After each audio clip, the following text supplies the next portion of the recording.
જોઈએ છે, મારે ક્યાં પહોંચવું છે, મને કેવી રીતે લોકો ઓળખે, મને કેવી રીતે બધા યાદ કરે, મારા મા બાપનું, મારા પરિવારનું, મારા ગામનું નામ હું કેવી રીતે રોશન કરીશ, કેવા મારા વખાણ થતા હશે, કેવી તાળીઓ પડતી હશે, હું આગળ વધીશ તો કેવા સન્માનો થશે, કેવી રીતે હું જઈશ, કેવી રીતે આવી રીતે સ્ટેજ ઉપર ઉભો રહીને બધા સાથે નમસ્કાર કરીને વાત કરીશ. હમણાં પેલા દીકરી નહોતા આવીને 10મા ધોરણના દીકરી બોલી ગયા.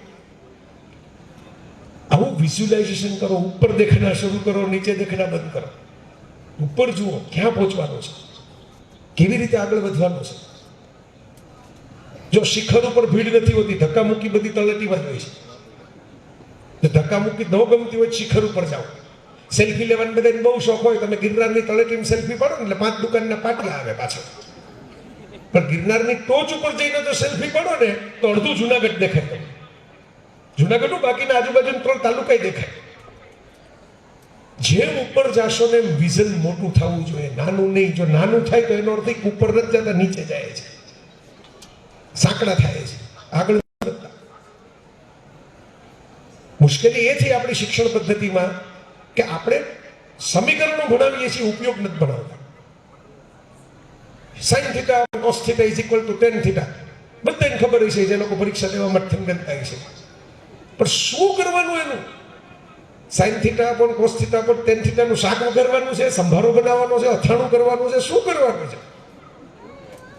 તો મોટા ભાગને ખબર નથી ને એટલે આકરું લાગે છે, બહુ અટપટું છે. આ ઈસરો વાળા સેટેલાઇટ કેવી રીતે ગોઠવે?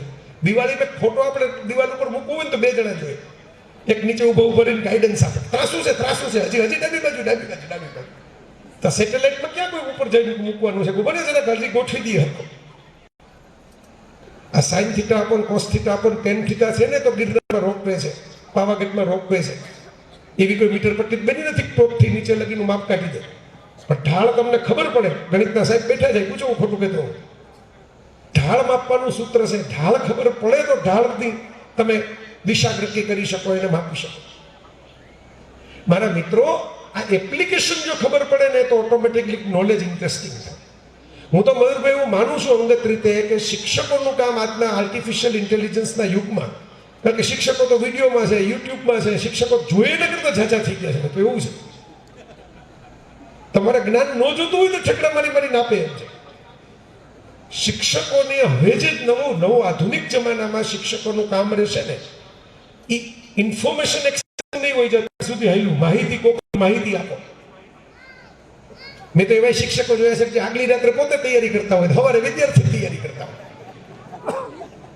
આગલી રાત્રે પોતે ટેન્શનમાં હોય કે કાલે મારે આ ચેપ્ટર કેવી રીતે ભણાવવું.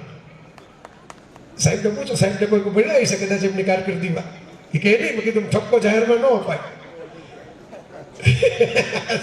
પટેલ સાહેબ કે અમે એમ જ પ્રેક્ટિસ કરતા. મેં તો એ જોયું છે કે જે નિષ્ફળ વિદ્યાર્થી હોય સારા શિક્ષક થાય પાછા.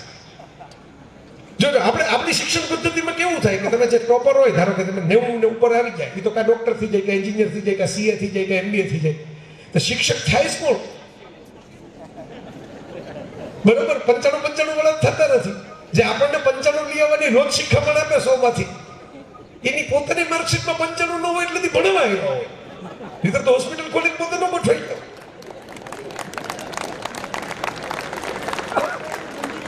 પણ થાય ને, સારા શિક્ષક થાય, યાદગાર શિક્ષક થાય. અમે યાદ કરીએ જ ને અમારા શિક્ષકોને, બરાબર. અને ખરેખર એવું બને કે એ ગણિતમાં માર્ક ન લઈ આવી શક્યા હોય, પણ એના વિદ્યાર્થીઓ ગણિતમાં માર્ક લઈ આવે. એ સાયન્ટિસ્ટ ન થયા હોય પણ એમના છોકરાઓ સાયન્ટિસ્ટ થાય. એ ડોક્ટર કે એન્જિનિયર ન થાય પણ એમની દીકરાઓ જે છે એ ડોક્ટર એન્જિનિયર થાય. એનું કારણ એ છે મિત્રો કે ભણતી વખતે ખાલી તમે એક્ઝામની ડેટ પૂરતું યાદ રાખો, પણ ભણાવતી વખતે તમે યાદ કરવો પડે, એટલે તમારી પકડ વધતી જાય, એટલે આવડત વધતી જાય. એટલે જે વિદ્યાર્થીને અઘરું લાગતું હોય ને ભણતી વખતે, એને બીજાને ભણાવવાનું ચાલુ કરવું. આ સાદી ફોર્મ્યુલા છે. આપણે 2-4 દોસ્તારોનું ગ્રુપ બનાવીને ટીચર થઈ જાવ. આ દાખલો હું આજે સમજાવીશ. તમે જો ભણેલું ભૂલાઈ જાય છે, શીખેલું યાદ રહી જાય છે. આ વસ્તુ યાદ રાખજો જીવનમાં. એની ફોર્મ્યુલા છે, તમને કહું, સ્ટાર ફોર્મ્યુલા, યાદશક્તિની, મેમરીની ફોર્મ્યુલા. હવે દિવસો છે એક્ઝામ વચ્ચે, એટલે હું તમને એના માટેની તૈયારી કરાવી. સ્ટાર એટલે તારો, સ્ટાર. આ યાદ રાખવા માટેની ફોર્મ્યુલા છે. જો તમને આમ 4 શબ્દો યાદ ન રહે એટલે મેં સ્ટાર એમ શબ્દ બનાવી દીધો. એસ ફોર સ્ટ્રેન્જ, જે વિચિત્ર હોય ને એ યાદ રહે. રૂટીન બધું તમે હાલતું હોય ને યાદ ન રહે. 25 ગાડીઓ પાર્ક થઈ ગઈ હોય ને તમે એનો કલર જુઓ નહીં, એનો નંબર જુઓ નહીં, એની મોડલ જુઓ નહીં, પણ એક ગાડી જે તૂટેલી હોય ને, તૂટેલા મોરાવાળી હોય, હમણાં બધા મોરા બહુ આવી જાય ને, તો તૂટેલા મોરાવાળી ગાડી હોય તમને એ યાદ રહી જાય, પેલી ગાડી હતી એક તૂટેલી હતી નહીં, લાઈટ જ નહોતી. વિચિત્ર વસ્તુ હંમેશા આપણું મગજ યાદ રાખે. આપણા મગજની ટ્રેનિંગ થઈ શકે. જે કંઈ ઓડ લાગે, વિચિત્ર લાગે, એ વસ્તુનું સ્ટોરેજ વ્યવસ્થિત જુદું કરવું, કારણ કે એમાં જોખમ હોય, એમાં નવીનતા હોય. ભગવાને એવું વાયરિંગ આપ્યું છે કે જ્યાં નવીનતા દેખાય ને જ્યાં જોખમ દેખાય એનું ખાનું તરત બની જવું જોઈએ. એટલે વિચિત્ર વસ્તુ યાદ રહે. એટલે જો જવાબ આપણને યાદ કરતા હોય તેને